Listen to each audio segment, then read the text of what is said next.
তাণ্ডবের day 4 box office collection, ও মাই god, collection করেছে তাণ্ডব গতকালের ডেটে।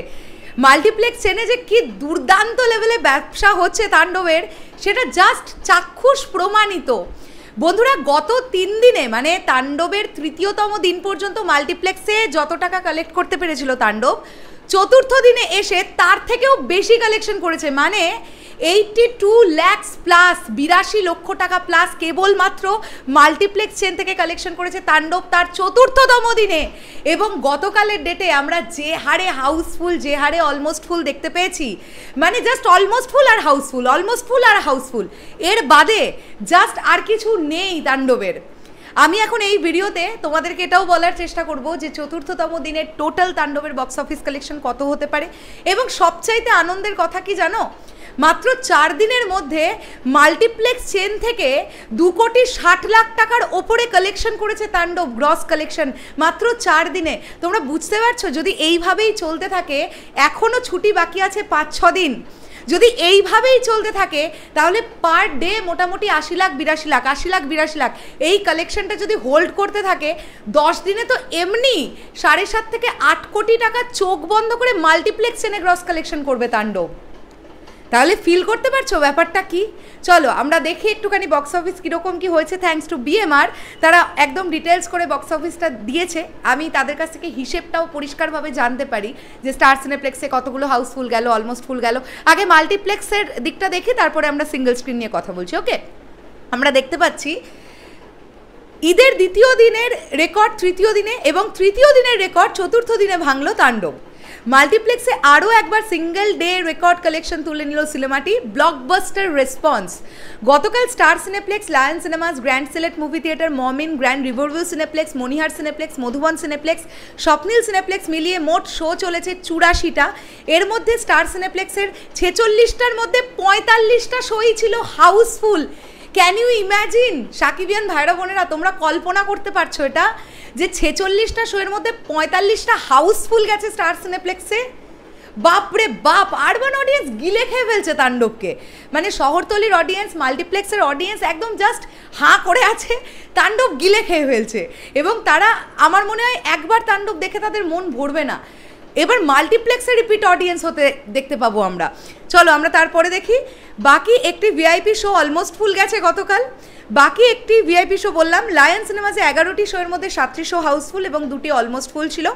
গ্র্যান্ড সিলেটে চলা 4টি শোই ছিল হাউসফুল, মমিনে 5টা শোই ছিল হাউসফুল, মনিয়ার সিনেপ্লেক্সে চলা 5টা শো হাউসফুল ছিল, বগুড়ার মধুবন সিনেপ্লেক্সে চলা 4টি শোই হাউসফুল গেছে গতকাল, কুষ্টিয়ার স্বপ্নীল সিনেপ্লেক্সের 4টি শোয়ের মধ্যে 2টো ছিল হাউসফুল, সর্বশেষ গ্র্যান্ড রিভারভিউ সিনেপ্লেক্সে 5টি শোয়ের মধ্যে 4টি গেছে হাউসফুল। মোট কথা 84টি শোয়ের মধ্যে 76টি শো ছিল গতকাল হাউসফুল এবং 3টি অলমোস্ট ফুল তাণ্ডব সিনেমার। 4 দিন শেষে তাণ্ডব সিনেমার মোট মাল্টিপ্লেক্স গ্রস কালেকশন 2,62,00,000 টাকা। এরই মাধ্যমে বছরের 5ম সিনেমা হিসেবে তাণ্ডব এন্ট্রি নিল 2 কোটির ক্লাবে। আজ 3 কোটির ক্লাবে ঢুকে যাবে সিনেমাটি। আমরা অলরেডি আপডেট পেয়ে গেছি, 50 lakhs রুপিস শুধুমাত্র স্টার সিনেপ্লেক্সে অ্যাডভান্স বুকিং করেছে তাণ্ডব বুধবার, আজকে 11 তারিখ। তো তোমরা বুঝতে পারছো কি লেভেলের আজকেও মাল্টিপ্লেক্স কালেকশন আসতে চলেছে। এইবারে আমরা আসি সিঙ্গেল স্ক্রিন। গতকালের ডেটে আমার এটা ধারণা যে সিঙ্গেল স্ক্রিন এবং মাল্টিপ্লেক্স মিলিয়ে জাস্ট চোখটা বন্ধ করে 4.5 থেকে 4 কোটি টাকা গ্রস কালেকশন করেছে তাণ্ডব, এটা আমার ধারণা।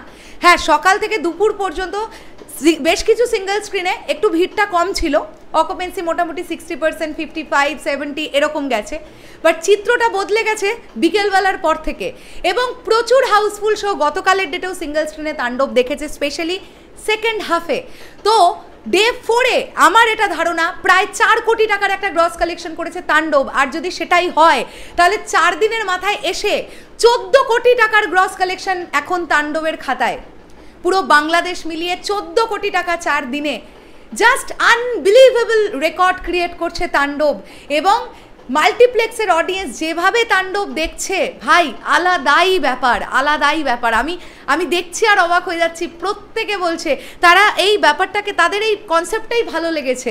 মেগাস্টার শাকিব খানের প্রশংসায় সকলে পঞ্চমুখ। একদিকে মেগাস্টারের প্রশংসা তো চলছেই, তার সঙ্গে সঙ্গে জয়া আহসানের প্রশংসা চলছে চারিদিকে, যে একটা নারী চরিত্র কিভাবে একটা গল্পের মধ্যে এতটা পাওয়ারফুল, এতটা স্ট্রং তিনি নিজেকে প্রেজেন্ট করেছেন। এছাড়াও সিয়াম আহমেদ থেকে শুরু করে আরও প্রত্যেকের অভিনয় প্রশংসা পাচ্ছে তাণ্ডবের, মেকিং প্রশংসিত হচ্ছে, মানে জাস্ট আলাদাই লেভেলের একটা ব্যাপার হয়ে গেছে। রাফি ইউনিভার্সের শুরুবাতটাই খুব পজিটিভ হলো, এটা আমরা বলতে পারি। আমরা আশা রাখবো এর পরবর্তী ছবিগুলো ওয়ার্ক করবে, তবে হ্যাঁ সেই ছবিতে মেগাস্টার শাকিব খানকে থাকতে হবে, তবেই এই লেভেলের ওয়ার্ক করবে, নচেত কিন্তু ওয়ার্ক করতে পারে, এই লেভেলের করবে না, এটা গ্যারেন্টি দিয়ে বলতে পারি। শেষ করলাম ভিডিওটা, আসছি আবার খুব শিগগিরই নতুন কোনো ভিডিও নিয়ে। ও হ্যাঁ, আরেকটা কথাও বলে দিই, এই যে আমি বললাম ওয়ার্ক করবে না, কেন করবে না এটাও বলে রাখা ভালো। কেননা যদি ঈদে রাইহান রাফি পরবর্তী ইউনিভার্সের একটা কনসেপ্ট নিয়ে আসেন, পার্টটা নিয়ে আসেন, উল্টো দিকে মেগাস্টার শাকিব খান থাকবেন অন্য কোনো প্রোডাকশন হাউসের ব্যানারে বা অন্য কোনো ডিরেক্টরের ডিরেকশনে। সো মেগাস্টার শাকিব খানের ছবি এলে সিঙ্গেল স্ক্রিন টু মাল্টিপ্লেক্স সব জায়গাতেই সর্বাধিক শো পাবে। সো আমরা আশা রাখবো যে সেই ছবিগুলো প্রচণ্ড কোয়ালিটিফুল ছবি হবে। তাই ডেফিনেটলি মেগাস্টার শাকিব খান ব্যতীত ইউনিভার্সের কোনো পার্ট এইভাবে ওয়ার্ক করা পসিবল না। আমি ঠিক বললাম তো? কমেন্ট করে জানিও। শেষ করলাম ভিডিওটা, আসছি আবার খুব শিগগিরই নতুন কোনো ভিডিও নিয়ে। তাহলে এখনের জন্যে বাই বাই।